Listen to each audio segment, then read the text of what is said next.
రండి. మీరు హనుమంతరావు గారని ప్రెస్ ఓనర్. నాకు బాగా తెలిసిన ఆయన. మీ తమ్ముడికి ఉద్యోగం ఇవ్వడానికి ఒప్పుకున్నారు. నమస్కారం అండి. నమస్కారం అమ్మా. నేను చెప్తే మీ నెంబర్ వన్ ఆయన వెంట పెట్టుకొచ్చాను. రేపటి నుంచి వీళ్ళ తమ్ముడు మీ పనిలోకి వస్తానండి. ఇక మీరు బయలుదేరండి. నేను వస్తానండి. చూడు, ఈ విషయం మీ అమ్మగారితో నేను అది చెప్పలేను కానీ నువ్వే వెళ్ళి చెప్పు. అక్కర్లేదు నాయన, నేను అంతా విన్నాను. వినపడిందా? అమ్మయ్యా, నీ దయ వల్ల మా రంగిగాడు ఓ ఉద్యోగస్తుడైతే నీ పేరు చెప్పి దీపం పెట్టుకుంటాడు.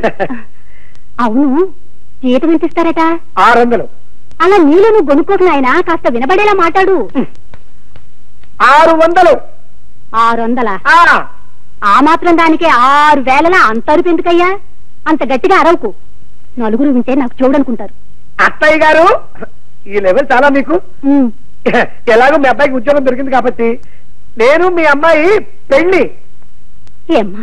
అవునమ్మా, నీ అక్కతో పాటు నువ్వు పెళ్లి చేసుకుని వెళ్ళిపోతే నీ చెల్లెలకు పెళ్ళెవరు చేస్తారమ్మా? నేనా జబ్బుదాన్ని, ఇక నువ్వు ఇప్పుడు గుట్టుకుమనేదాన్ని.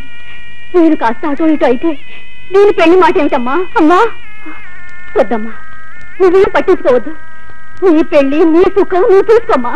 నీ తోడ పుట్టింది ఏ గాలికి పోతుంది? నీకే పెళ్లి పెటాకులు లేకుండా ఎందరు బ్రహ్మదేవుడు మొక్కల్లా ఎదుర్కోవడం లేదు. అమ్మా వద్దు సీత, ఇదే చెప్తున్నాను. వద్దు, నువ్వే చెప్పద్దు. ఊరికి అంటున్నావు అంతే అంతే. 600 సరే. అవ్వదు, తప్పే అవ్వదు. లెక్కలప్పుడు తప్పు. 6 100 ఊరికే నువ్వు ఆవేశ పడిపోకు. చెల్లెలి పెళ్లి చేసేదాకా నేను పెళ్లి చేసుకోనగాక చేసుకోమా? చెప్పదని చేసి మరీ చెప్తున్నా. నా తల్లి, నా బంగారు కొండే, చెల్లెలంటే ఎంత ప్రేమమ్మా నీకు. రామ్మా. ఏమండి ప్లీజ్? వద్దు, నువ్వేం చెప్పద్దు. నా డ్యూటీ ఏమిటో నాకు అర్థమైపోయింది. అర్జెంట్ గా నీ చెల్లెలు కూడా మంచి సంబంధం చూసేయాలి, అంతే కదా? నాకు సందేహం సీత. ఏమిటండి? అసలు ఈ జన్మలో మన పెళ్లి అవుతుందా అని.